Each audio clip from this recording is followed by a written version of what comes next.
யார் யார் மாய்க்காவை பற்றி தப்பாக பேசுகிறாங்களோ அவங்க மேலெல்லாம் சட்ட நடவடிக்கைகள். இந்த மாதிரி பொய்யான பொய்யுரைகளை இந்த தேர்தல் காலத்தில் ஒரு சதிகார கூட்டம், இதுக்குன்னே ஒரு கூட்டம் இருக்குது, பரவிக்கிட்டு இருக்காங்க. இதை மக்கள் நம்ப வேண்டான்றது தான் எங்களுடைய கோரிக்கை. இந்தியர்கள் தேசிய முன்னணிக்கு வாக்களித்து தேசிய முன்னணியை வெற்றி பெற செய்வார்கள் ரொம்ப நம்புகிறோம். இந்தியருடைய ஆதரவு நிச்சயமா. நீங்க ஜோரை எடுத்துக்கிட்டீங்கன்னா ஜோர் தேசிய முன்னணியோட முக்கியமான ஒரு இடம். நிச்சயமா தேசிய முன்னணிக்கு எப்பயுமே வத்தாத ஆதரவை இந்திய சமூகம் வழங்கிட்டு இருக்காங்க ஜோர் மாநிலத்தில். அந்த அடிப்படையில் நீங்க பாத்தீங்கன்னா நிச்சயமா இந்த முறையும் இந்தியர்கள் தேசிய முன்னணிக்கு வாக்களித்து தேசிய முன்னணியை வெற்றி பெற செய்வார்கள் ரொம்ப நம்புகிறோம். அதே சமயத்தில் மாய்க்காவில் இப்போ 4 இளைஞர்களை தேசிய தலைவர் அவர்கள் வேட்பாளராக களமிறக்கியிருக்கின்றார்.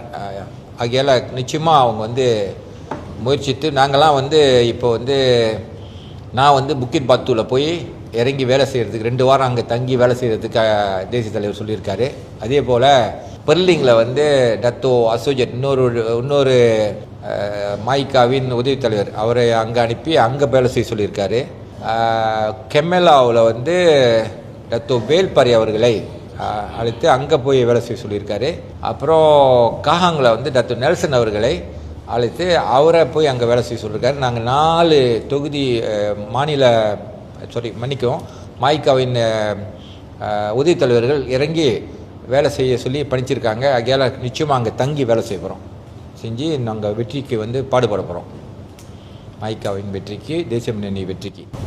ஜோர் மாநிலத்தை பொறுத்தவரை அங்கே இந்தியர்கள் நல்ல தேசிய முன்னணி ஆட்சியில் நல்ல பலன் அடைஞ்சிட்டு தான் இருக்காங்க. அதனால் முழுமையான 80 விழுக்காட்டுக்கு மேலே நிச்சயமாக தேசிய முன்னணிக்கு ஆதரவு கண்டிப்பாக கிடைக்கும். அவங்க 56 இடங்களில் போட்டியிடுறாங்க. இந்த முறை கடந்த காலங்களை விட கடந்த காலம் 40 இடங்களை கைப்பற்றினாங்க. இந்த முறை அவங்களோட டார்கெட் ஏறக்குறைய 50 இடங்களை கைப்பற்றுறது. அது நிச்சயமாக நிறைவேறும். அதுக்கு மாய்க்காவை பொறுத்தவரை தேசிய தகவல் பிரிவு, நம்மளுடைய ஊடக பிரிவுகள்லாம் சேர்ந்து நம்மளுடைய தேசிய உதவி தலைவர்கள் 4 தொகுதியிலையும் தலைமையாக இருக்கிறாங்க. ஸோ அவங்க கீழே நாடு தழுவிய இருக்கின்ற நம்முடைய மாய்க்கா தொண்டர்கள் தலைவர்கள் மத்திய செயலை உறுப்பினர்கள் எல்லாமே இளைஞர், மகளிர், புத்திரிலாம் ஆல்ரெடி ஃபீல்டில் இறங்கிட்டாங்க. ஃபீல்டில் இறங்கி வேலை செஞ்சுட்டு இருக்காங்க. ஆனால் இதுக்கு என்ன ஒரு இதுனாக்கா, தவறான தகவல்கள் எல்லாம், தப்பான தகவல்கள் ஊடகங்களில் குறிப்பாக சோஷியல் மீடியாவில் பரவிக்கிட்டு இருக்குது. மக்கள் இதை நம்பக்கூடாது. மாய்க்காவை பொறுத்தவரை ஒரு தகவல் வருதுன்னா அதை உறுதி செய்து கொள்ளணும். அது உண்மையா இல்லையான்னு உறுதி செய்து கொள்ள வேண்டும் மக்கள்.